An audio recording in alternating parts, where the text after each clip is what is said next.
Êxodo, capítulo 5, eu farei a leitura dos versículos de 1 a 23. Então, o texto da nossa exposição nessa manhã será todo o capítulo 5. Livro do Êxodo, capítulo 5, os versos de 1 a 23, diz assim então a palavra do Senhor. Depois foram Moisés e Arão e disseram a Faraó: assim diz o Senhor, Deus de Israel: deixa ir o meu povo para que me celebre uma festa no deserto.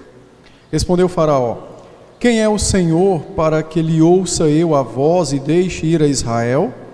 Não conheço o Senhor, nem tampouco deixarei ir a Israel. Eles prosseguiram: o Deus dos hebreus nos encontrou. Deixa-nos ir, pois, caminho de 3 dias ao deserto, para que ofereçamos sacrifícios ao Senhor, nosso Deus, e não venha Ele sobre nós com pestilência ou com espada. Então lhes disse o rei do Egito: por que, Moisés e Arão, por que interrompeis o povo no seu trabalho e as vossas tarefas? Disse também mais Faraó: o povo da terra já é muito, e vós o distraís das suas tarefas. Naquele mesmo dia, pois deu ordens Faraó aos superintendentes do povo e aos seus capatazes, dizendo: daqui em diante não torneis a dar palha ao povo para fazer tijolos, como antes, eles mesmos que vão e ajuntem para si a palha. E exigireis deles a mesma quantidade de tijolos que antes faziam, nada diminuireis dela. Estão ociosos e por isso clamam: vamos e sacrifiquemos ao nosso Deus. Agrave-se o serviço sobre esses homens, para que nele se apliquem e não deem ouvidos a palavras mentirosas. Então saíram os superintendentes do povo e seus capatazes e falaram ao povo: assim diz Faraó: não vos darei palha, e de vós mesmos e ajuntai palha aonde a puderes achar, porque nada se diminuirá do vosso trabalho. Então o povo se espalhou por toda a terra do Egito a ajuntar restolho em lugar de palha. Os superintendentes os apertavam, dizendo: acabai vossa obra, a tarefa do dia, como quando havia palha. E foram açoitados os capatazes dos filhos de Israel, que os superintendentes de Faraó tinham posto sobre eles. E os superintendentes lhes diziam: por que não acabastes nem ontem, nem hoje a vossa tarefa, fazendo tijolos como antes? Então foram os capatazes dos filhos de Israel e clamaram a Faraó, dizendo: por que tratas assim a teus servos? Palha não se dá a teus servos, e nos dizem: fazei tijolos. Eis que teus servos são açoitados, porém o teu próprio povo é que tem a culpa. Mas ele respondeu: estais ociosos, por isso dizeis: vamos, sacrifiquemos ao Senhor. E depois agora e trabalhai, palha, porém, não se vos dará. Contudo, dareis a mesma quantidade de tijolos. Então os capatazes dos filhos de Israel se viram em aperto, porquanto lhes dizia: nada diminuireis dos vossos tijolos da vossa tarefa diária. Quando saíram da presença de Faraó, encontraram Moisés e Arão, que estavam à espera deles, e lhes disseram: olhe o Senhor para vós outros e vos julgue, porquanto nos fizestes odiosos aos olhos de Faraó e diante dos seus servos, dando-lhes a espada na mão para nos matar. Então Moisés, tornando-se ao Senhor, disse: ó Senhor, por que afligiste este povo? Por que me enviaste? Pois desde que me apresentei a Faraó para falar-lhe em teu nome, ele tem maltratado este povo, e tu de nenhuma sorte livraste o teu povo. Amém, pela palavra do Senhor. Vamos orar. Ó Deus, dá-nos tua bênção, Senhor, nesse momento, para que ouçamos tua doce voz pela tua palavra, que foi lida com o propósito da pregação. Portanto, Exorta-nos, edifica-nos, encoraja-nos, fortalece-nos segundo a nossa necessidade e o Teu santo querer, para que o Teu nome seja cada vez mais exaltado em nossas vidas. Quanto a esse Teu servo, dê-me Tua graça, para que as minhas falhas e fraquezas não sejam impedimentos, para que o Teu povo Te ouça e então recebam a Tua santa e bendita bênção pela Tua palavra. Em nome do Senhor Jesus, ouve nossa súplica e atende-nos. Esse é o nosso desejo, ouvir o Senhor. Em nome de Cristo é que oramos. Amém.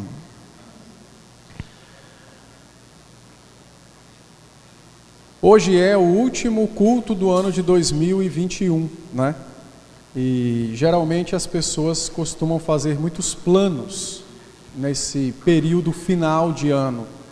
Então fazem uma retrospectiva daquilo que foi pensado no começo do ano, veem o que foi feito e decidem então fazer novos planos para o ano vindouro. E isso de fato é extremamente salutar, não é?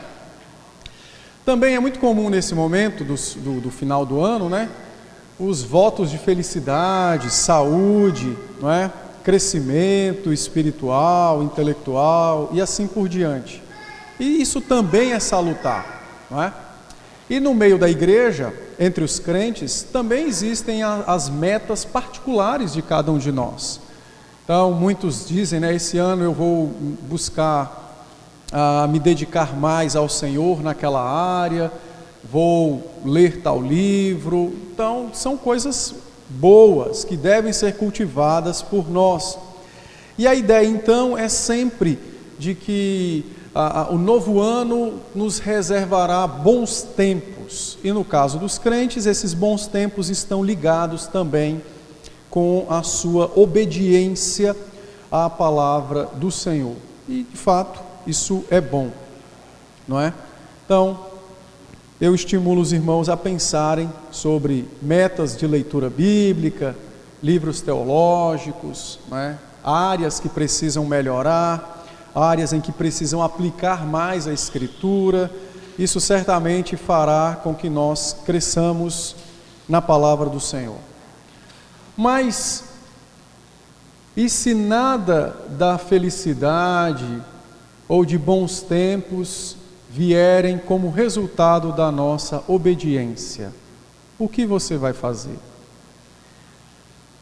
Você já considerou que a obediência às Escrituras pode nos trazer sofrimentos, perseguições nos relacionamentos, na família, na igreja, nos mais variados locais?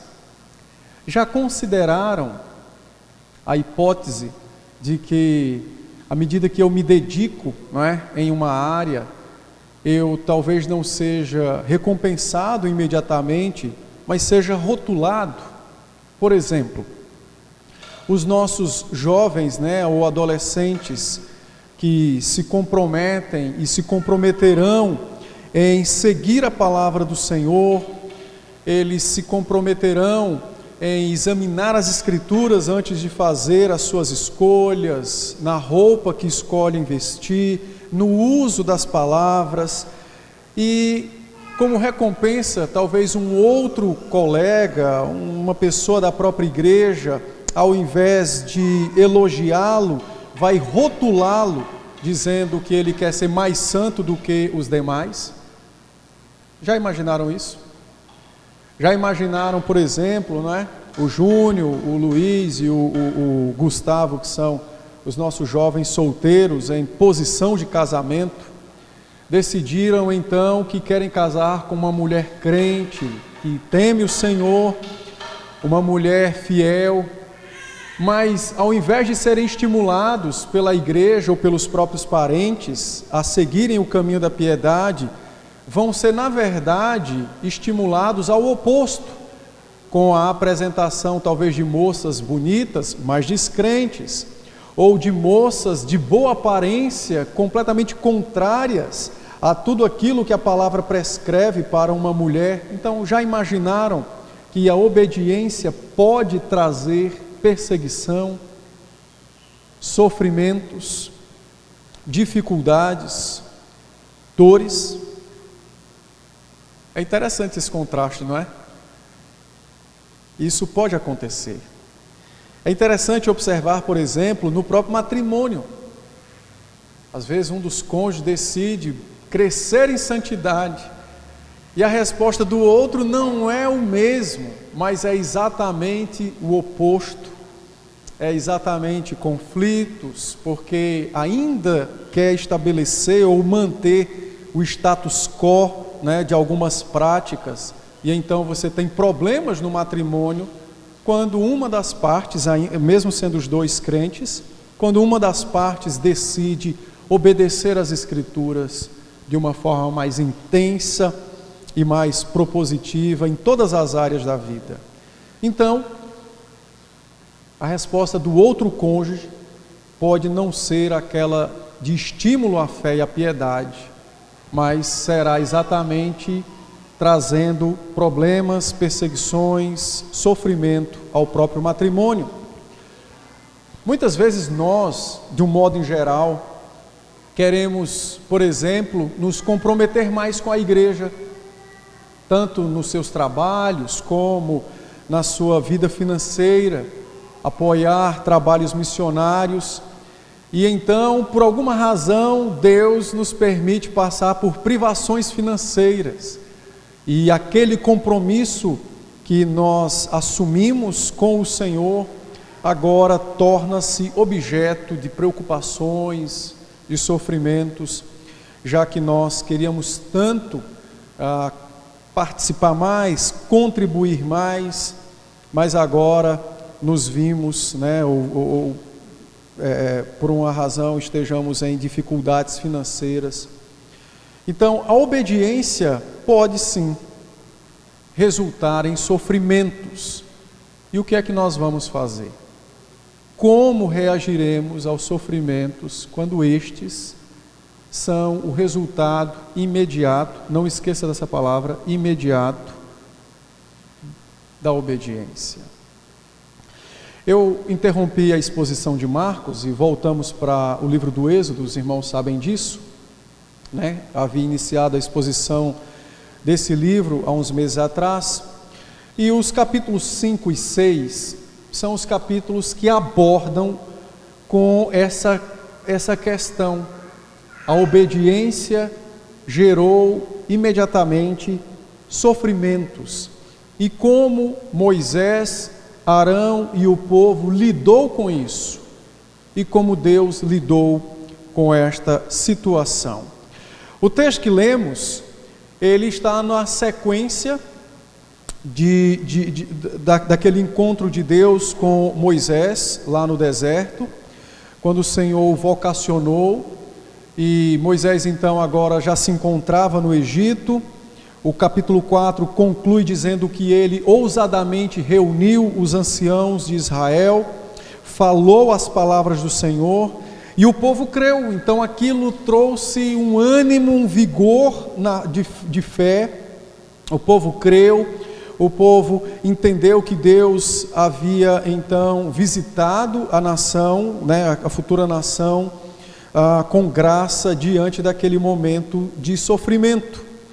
E no dia seguinte, digamos assim, Moisés e Arão vão se encontrar com o rei do Egito, para falar a ele sobre a ordem divina: deixa ir o meu povo. O capítulo 5 então, ele vai nos apresentar em 4 momentos, não é? Essa decepção resultante da obediência. E o capítulo 6, a resposta divina a essa reação do povo e a esse aparente fracasso neste mundo, como resultado da obediência. Então, esse sermão, na verdade, ele está estabelecido em 2 partes. Em uma parte, o capítulo 5 e 6, mas eu vou abordar o 5 hoje e o 6 domingo que vem. Então, lutando contra o desânimo, não é?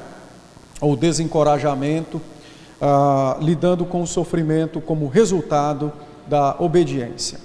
Então, a primeira parte do capítulo 5, os versos de 1 a 3, então você tem Moisés e Arão ousadamente falando a Faraó.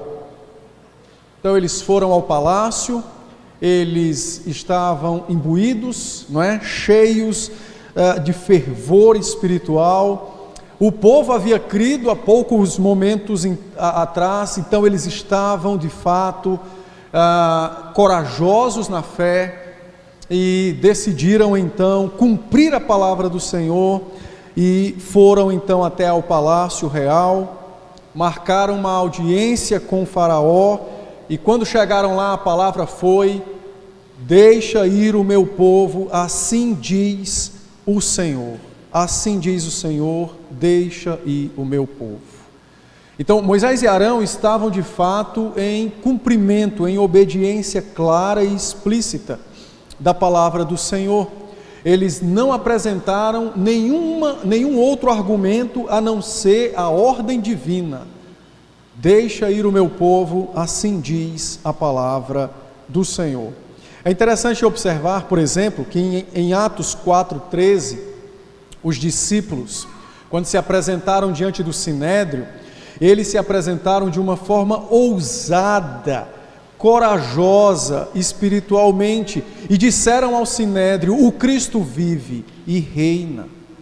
O Sinédrio, então, tentando sufocar a verdade da ressurreição, não pôde negar que os discípulos de fato haviam estado com o Senhor e que de fato havia algo diferente neles, porque eles eram iletrados, não possuindo então capacidades humanas, por exemplo, de construção de raciocínio, boa argumentação e ousadia no falar.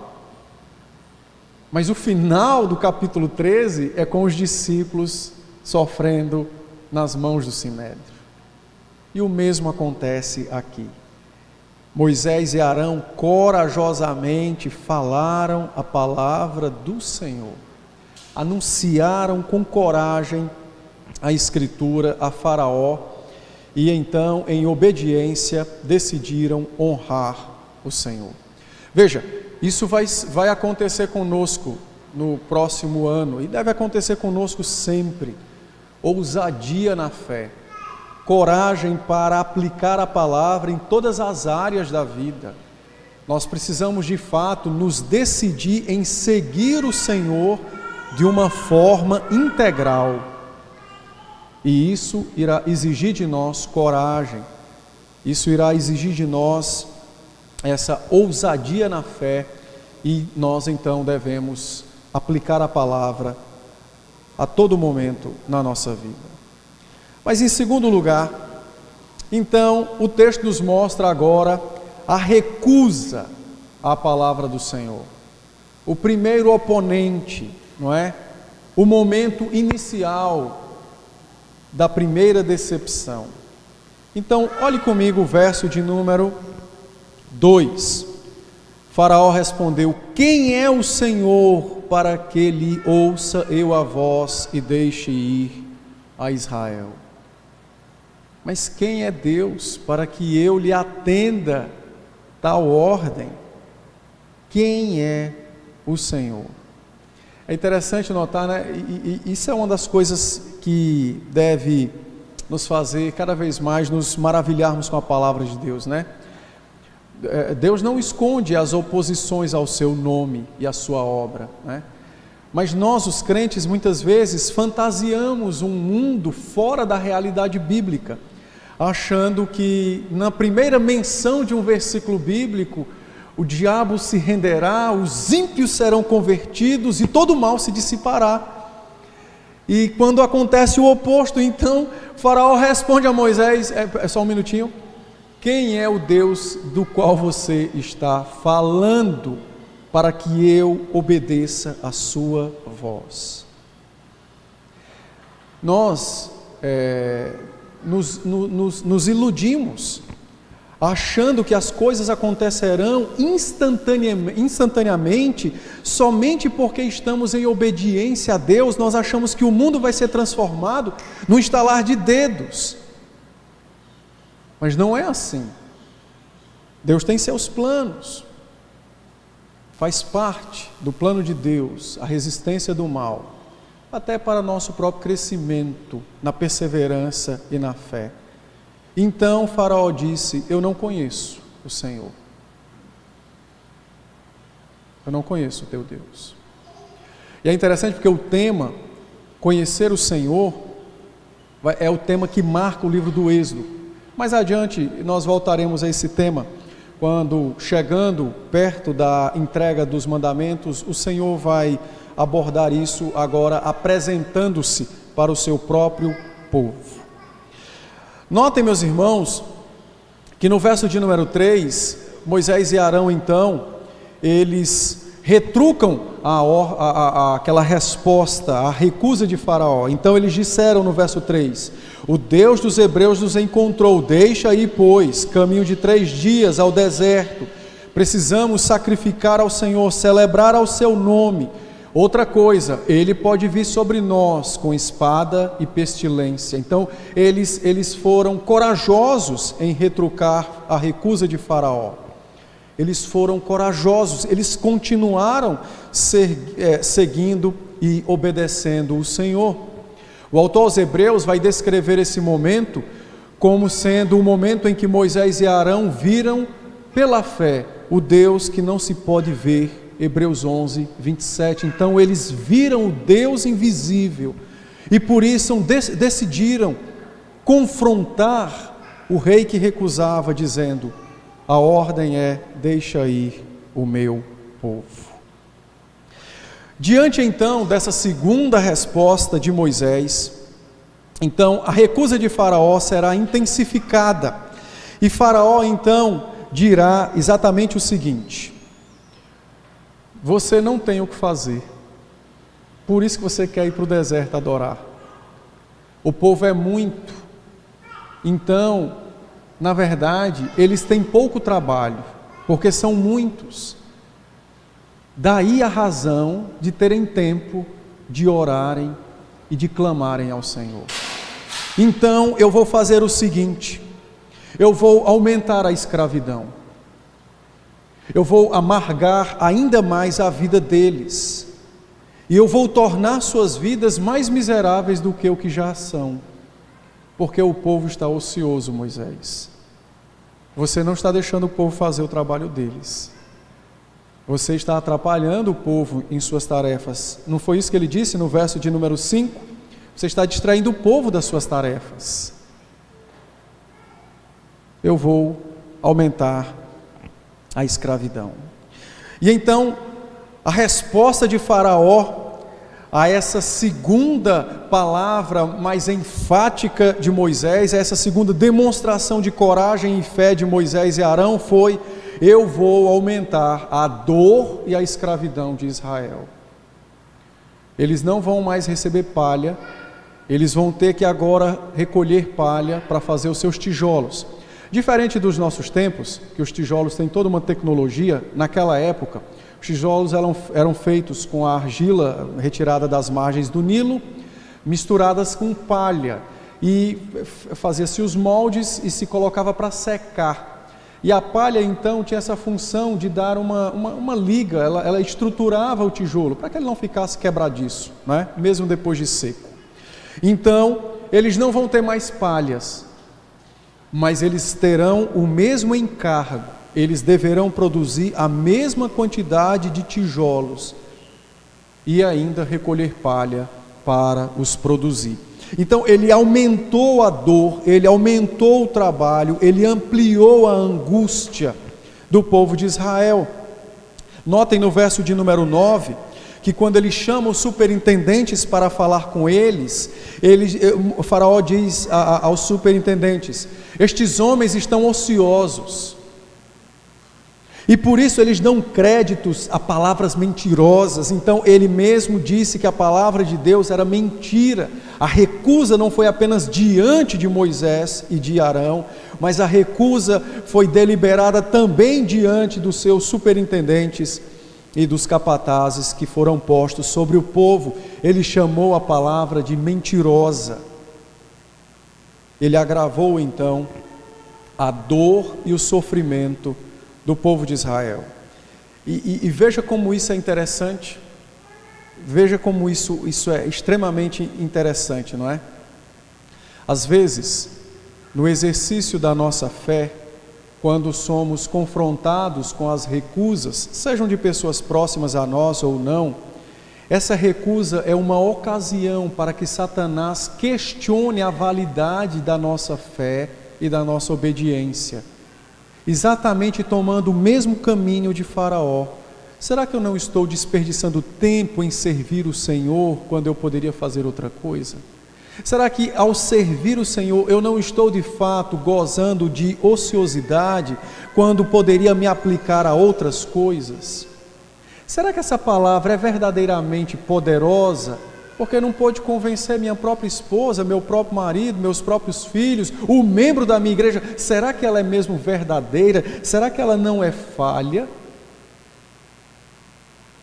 Então, essa é a ocasião aonde Satanás, como Faraó, tenta nos demover da fé, levando-nos a crer que a ideia de servir o Senhor é uma ideia de perda de tempo.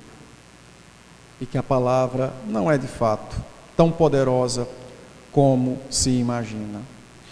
Então, se você aplicar isso à sua vida, você vai perceber que por diversas vezes acontece essa mesma situação no nosso dia a dia. Então, problemas entre marido e mulher, um quer resolver com a escritura, aí demanda tempo, que a Bíblia manda sentar, manda orar, manda procurar os textos bíblicos para embasar as ofensas. Aí o outro diz, olha, eu não tenho tempo, você que tem tempo de sobra, então vá orar. Às vezes acontece, não é? Mesma coisa, não é? Queremos resolver, por exemplo, com os nossos filhos.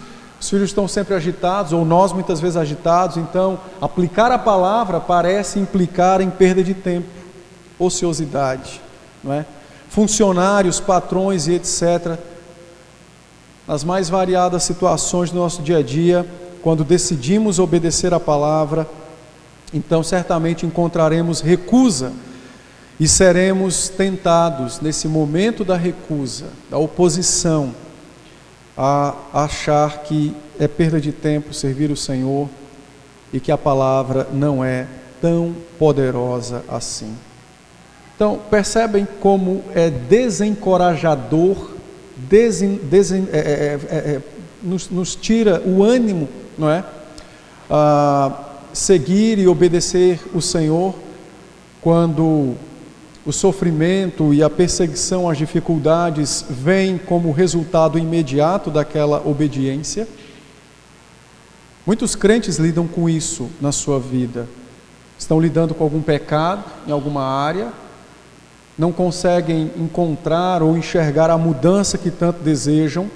Pelo contrário, passam por lutas, por sofrimentos, por perseguições, como resultado da obediência, e então podem ser encontrados lutando contra o desânimo, o desencorajamento, podem ser encontrados então lutando contra a decepção e esta causada pela palavra.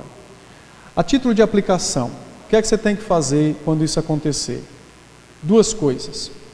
A primeira, não abandone o caminho do Senhor. Mantenha-se firme nele. Lembre-se de Mateus 28:20, quando o Senhor prometeu acompanhar-nos durante todos os dias da nossa vida. O Senhor disse, eu estou convosco. Ele não condicionou a dias bons ou dias ruins. Ele não condicionou a sua presença conosco a momentos de euforia na fé ou a momentos de fraqueza na fé. A sua palavra foi, eu estou convosco. Então, não abandone o caminho do Senhor. Segunda coisa, não abandone o caminho do Senhor. Em João 16:33, o Senhor Jesus Cristo nos traz uma palavra poderosa. Ele disse, eu venci o mundo. Então, o seu sofrimento, a sua recusa nessa situação com aquela pessoa não é o fim. Eu venci o mundo. Não é o fim. O seu sofrimento, a sua perseguição, as suas dificuldades, não é o fim. O fulano ou o beltrano recusar a tua ou no caso, a minha palavra trazida por você. O fim é: eu venci o mundo. Porque esta de fato é a verdade e a nossa esperança. Então, quando isso acontecer com você, não desista. Lembre-se, o Senhor está conosco e a sua promessa de encorajamento é: eu venci o mundo. Em terceiro lugar, o texto nos mostra agora, dentro de uma ampliação, quando esse sofrimento não é mais agora apenas na minha própria vida. Porque às vezes acontece isso, não é? Nós decidimos obedecer à Escritura, seguir os mandamentos do Senhor, então de imediato a resposta que temos é de perseguição, sofrimento e dificuldades por conta da recusa de pessoas. Mas e quando esse sofrimento alcança terceiros? Como é que funciona? E quando esse sofrimento agora envolve, entre aspas, pessoas inocentes? Sabe, decisões que marido e mulher tomam, que os filhos pagam? E quando os filhos padecem agora, por causa de nossa obediência ao Senhor, são os terceiros envolvidos.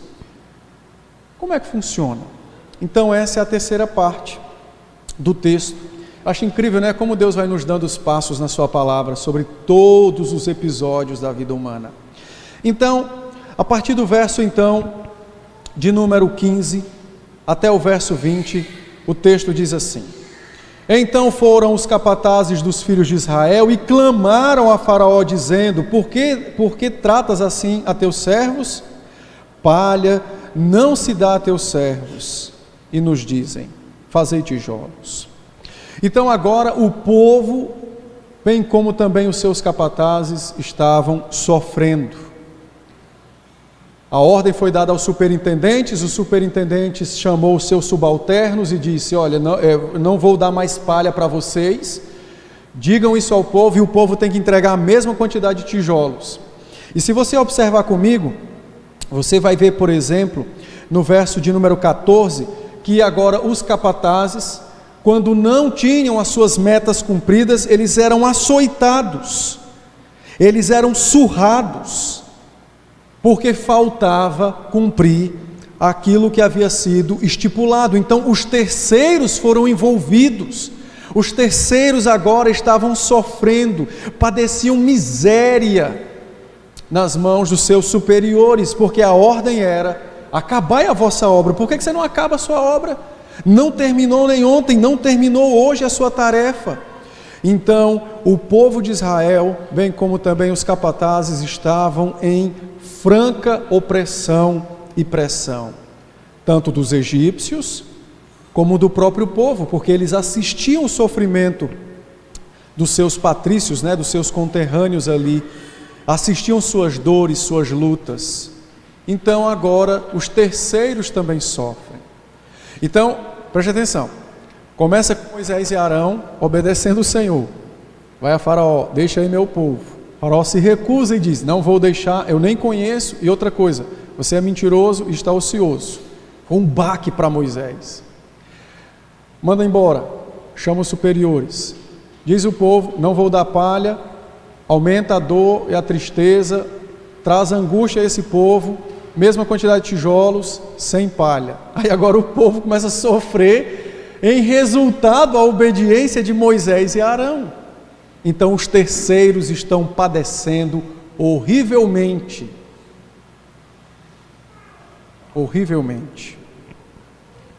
como resultado da obediência de Moisés e de Arão. E então eles foram a Faraó. Existem algumas coisas que não são tão simples de entender, né? São simples de entender, mas por causa do nosso pecado, infelizmente, nós continuamos, a falhar. Mas eles foram a Faraó, eles foram pedir, então, misericórdia a Faraó. Mas o detalhe é que os capatazes pedem misericórdia exatamente ao seu algoz. Eles pedem misericórdia exatamente àquele que os maltratava. eles não pedem misericórdia ao Senhor. E nós muitas vezes tomamos essa mesma direção na vida, né? Diante dos sofrimentos, em decorrência da obediência, preferimos muitas vezes pedir misericórdia ao opositor a Deus do que ao Senhor. E por isso muitos crentes interrompem o seu crescimento na vida espiritual, porque ao invés de progredirem e prosseguirem no caminho do Senhor, eles preferem estar de bem com aquele que recusa a palavra do Senhor. Ou seja, eles retrocedem, eles não avançam no caminho da fé. No verso 21, depois da audiência com Faraó, e depois de ouvir Faraó dizer que não ia dar nada, que eles se virassem para entregar os seus tijolos, então eles saíram, encontraram Moisés e Arão, olharam para eles e disseram: Deus vos julgue pelo mal que padecemos, porque vocês nos fizeram odiosos aos olhos de Faraó. A expressão hebraica para odiosos é a expressão fedorento, que implica agressores, ofensores. Vocês nos fizeram ofensores de Faraó ou para Faraó. Por isso o nosso mal. Vocês nos fizeram provocadores de ofensas ao rei. É como se eles estivessem admitindo: a escravidão antes desse momento era boa. Nós apanhávamos, sofríamos, não tínhamos esperança, mas era melhor do que agora. E nós muitas vezes cometemos essa mesma fraqueza. Deixamos o caminho do Senhor dizendo: Senhor, eu estava em paz com Ele, mesmo quando eu não tinha esperança de salvação. Eu estava em paz com ela, mesmo quando eu não possuía conhecimento de santidade. Eu estava em paz com eles, mesmo quando o coração era dominado por ídolos. Que triste, não é? Mas muitas vezes agimos assim. Então, essa foi a forma como os terceiros lidaram com o seu sofrimento em decorrência da obediência de Moisés e Arão.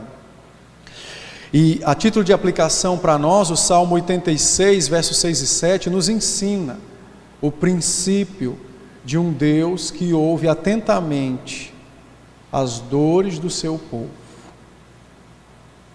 E essa é a promessa que é dada a nós em tempos de aflição: levar ao Senhor, trazer ao Senhor, dar conhecimento ao Senhor dos nossos problemas, das nossas dores.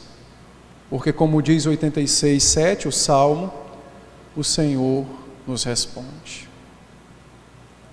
Por fim, então agora chega a vez de Moisés reagir a todo esse sofrimento. Ele já estava desanimado quando viu a recusa de Faraó. Agora ele está lá na porta do palácio à espera, da saída dos capatazes. Eles saíram, o amaldiçoaram. A expressão, o Senhor, no verso 21, olhe o Senhor para vós outros e vos julgue, é uma expressão que amaldiçoa. É como se estivesse dizendo: Deus nos vingue e vos puna pelo mal que fizestes a nós. Então, aquele homem, aquele crente, assim como nós, se vê agora em franco aperto, não apenas pela sua recusa, pelo seu sofrimento particular próprio, né? Quando ele foi recusado por Faraó, mas agora pelos terceiros que foram envolvidos pela sua atitude de obedecer a Deus. Então agora ele vai demonstrar isso. E ele faz isso nos versos 22 e 23. Então é um movimento que muitos crentes também fazem, né? Às vezes nós ou imitamos os terceiros, né, tentando nos reconciliar com quem nos aflige e não buscando misericórdia com o Senhor, ou fazemos também como Moisés. Há um ponto positivo: ele orou, mas a oração dele não é boa. Olha o que ele disse. Verso 22, na sua oração, na sua queixa, desapontado pelo fracasso, o aparente fracasso, ele disse assim: ó Senhor, por que afliges este povo? Por que, Senhor? Por que o Senhor aflige o teu povo? Não era Deus quem estava afligindo o povo. Mas ele diz, por que afligistes o teu povo? É a oração de Moisés. Quando Moisés diz, por que, Senhor, afligiste o teu povo? Moisés está questionando uma coisa que todos nós dizemos com muita naturalidade, mas temos dificuldade de experimentar na vida por causa das nossas fraquezas, que é a bondade de Deus. Ele está questionando aonde reside a sua bondade, Senhor. Aonde está a sua bondade, Senhor? Veja que é uma oração e ele questiona Deus. Por que afligiste o teu povo? Mas Deus não estava afligindo o povo. Então é um questionar. Será que o Senhor é bom mesmo? Segunda coisa que Moisés diz na sua oração. Por que me enviaste? Por que me enviaste? Então Moisés questiona os propósitos da providência de Deus. E nós também fazemos isso às vezes, não é? Quando passamos por dificuldades, nós ficamos nos perguntando, mas por que Deus tal coisa? Ou para quê? Será que não poderia ser diferente? Isso é um questionar da providência sábia e eterna de um Deus que é bom e eterno. Então Moisés também questiona, por que me enviaste? Não vejo propósito nenhum na minha vinda ao Egito. Então ele questiona os propósitos e a providência do Senhor. É interessante, porque eu estava lendo um comentário, que o comentarista diz que um casal cristão decidiu, adotar uma criança. E fez isso não porque não tinham filhos, mas para aplicar o princípio da adoção divina, na pessoa de Cristo. E então, quando adotaram a criança, eles já estavam alguns meses em casa, desfrutando de amor e alegria, o marido é despedido. E agora se vê em um grande aperto financeiro e tendo ainda a responsabilidade de cuidar daquela criança. Situações como essas muitas vezes nos fazem perguntar, mas por que, Senhor? Para que tal coisa? E estas perguntas, elas não são boas, porque elas demonstram um coração que desconfia dos propósitos e da providência divina. É como se nós, que nem conhecemos o amanhã, soubéssemos o que é melhor para o amanhã. Em terceiro lugar, Moisés então prossegue na sua oração e agora ele questiona as ações de Deus, quando ele disse no verso 23, na parte final, então ele diz, tu de nenhuma sorte livraste o teu povo. Faraó oprime o povo e tu de nenhuma sorte livraste o teu povo. Então ele questiona as ações do Senhor. Eu não vejo o Senhor fazer nada. Todo mundo está sofrendo e o Senhor está intacto aí, parado e não faz nada. Eu acho que nós já fizemos isso também, em alguns momentos da vida, diante dos nossos sofrimentos e aflições, nós temos essa habilidade de querer questionar as ações do Senhor, De forma extremamente triste, mas realista, essa é uma situação da qual todos nós podemos passar, inclusive no próximo ano, nos planos que estamos fazendo de ler mais a Bíblia, e de repente você lê um versículo, e esse versículo é a palavra de Deus para mudar o seu coração numa área, e aquela mudança resultará não em alegria, prosperidade, felicidade, mas trará de forma imediata, momentânea, sofrimento, perseguição, dificuldade. Como é que você vai reagir quando isso acontecer? Claramente Moisés está decepcionado aqui com a fé, não é? Claramente ele vê diante de si sua própria dor e a dor dos outros como resultado em decorrência da sua obediência. Então, o que é que ele tem que fazer? Eu vou tomar as palavras do apóstolo Paulo em 1 aos Coríntios 10, 6. O apóstolo Paulo disse em 1 Coríntios 10, 6, que todas as fraquezas registradas na Escritura têm um propósito: nos ensinar o modo pelo qual devemos viver com o Senhor e com os homens, nos desviando do modo errado. Então essa recusa de Faraó, essa decepção dos capatazes, do povo, do próprio Moisés, não é algo que diminui o poder da palavra, ou a palavra, ou o Deus da palavra, mas é exatamente para nos ensinar, para nos mostrar que outros irmãos como nós, no passado e talvez no futuro, experimentarão um episódio como esse, aonde a obediência resultou em dores, perseguições, sofrimentos. E aí eu finalizo então fazendo uma aplicação de tudo para nós, lembrando que a resposta divina vem no capítulo 6, que é exatamente o subtítulo desses dois capítulos, né, que é lidando com o desencorajamento e o papel das promessas. Então eu vou tratar sobre o papel das promessas domingo que vem. Então, que aplicações daquilo que vimos podemos fazer para nós mesmos? Em primeiro lugar, você precisa lembrar que a obediência não é um passaporte para a felicidade plena na terra. Não, esquece. A obediência não é um passaporte para uma vida tranquila e de sucesso rápido. Não, esquece. O sucesso prometido nas Escrituras como resultado da obediência é o reino dos céus. Então não é agora, não é de forma imediata. Nós precisamos lembrar que o mundo em que vivemos é um mundo caído, falido, amaldiçoado por Deus por causa do pecado. Então é muita inocência nossa, ingenuidade nossa, achar, crer que obedecer à palavra não irá provocar recusas daqueles, como disse Faraó: eu não conheço o Senhor.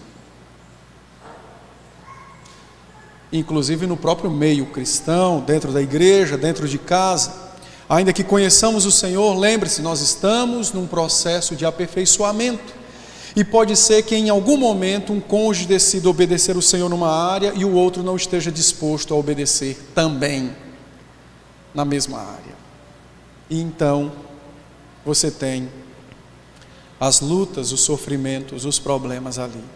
Então lembre-se disso. A obediência não é um passaporte para sucesso fácil, rápido, vida tranquila nesta terra.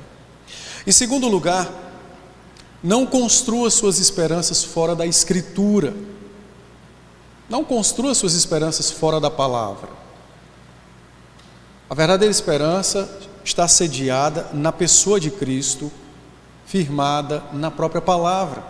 Eu acho muito interessante, por exemplo, que no capítulo 3, verso 19, o Senhor disse a Moisés claramente: eu sei, porém, que o rei do Egito não vos deixará ir se não for obrigado por mão forte.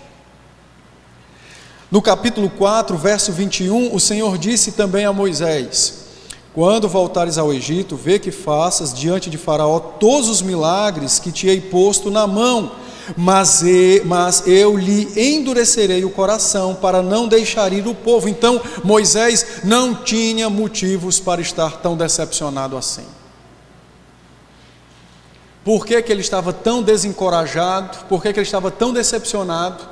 Por causa de esperanças que não foram firmadas na palavra.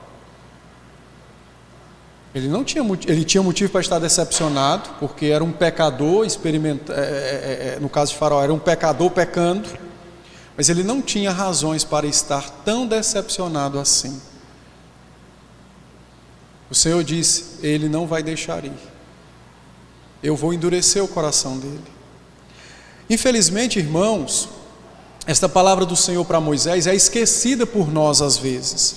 A Bíblia está repleta de anúncios dizendo: o mundo jaz no maligno, mas nós cremos que não. O mundo vai ser transformado pela educação, pela tecnologia, não pela cruz. Aí Deus então permite que quebremos a cara para vermos: a palavra é a verdade, não é?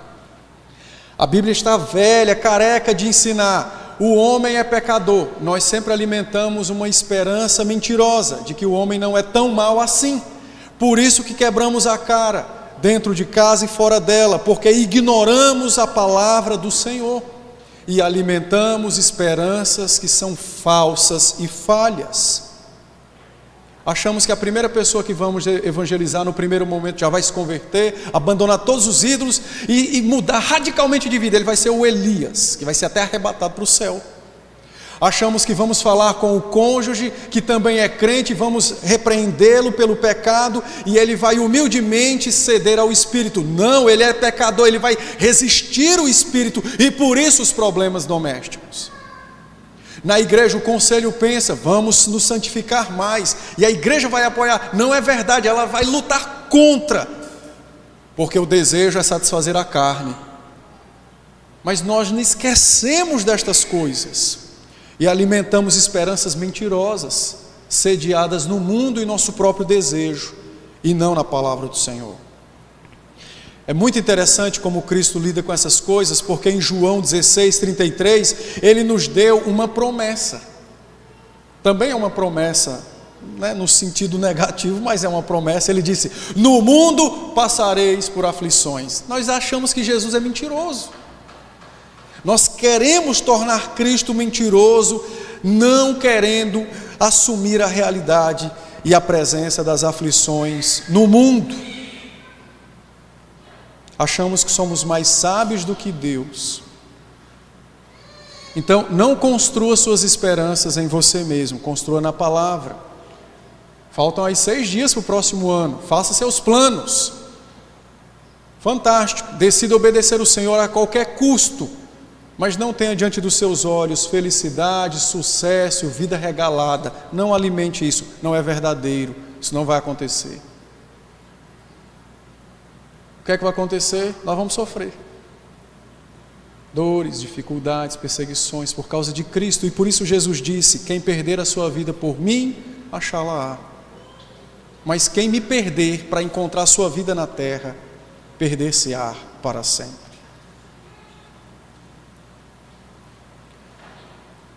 Construa sua esperança na palavra. 1 João 5, 4 e 5, João disse: ainda que você passe por aflições no mundo, nós vamos vencer o mundo. Quem é que vence o mundo? Os crentes. Aqueles que creem. Estes que creem, são estes que vencem o mundo. Não com esperanças falsas, mas porque dependem da pessoa verdadeira, o nosso Salvador. O nosso Salvador. Que Deus nos dê graça. Não quero desencorajar ninguém a fazer planos. O que eu quero é encorajá-los a fazer planos realistas. E, assim como eu, que os irmãos também busquem se preparar para enfrentar as lutas advindas de uma vida de fé, de obediência e do desejo de servir o Senhor. Que Deus nos abençoe. Amém?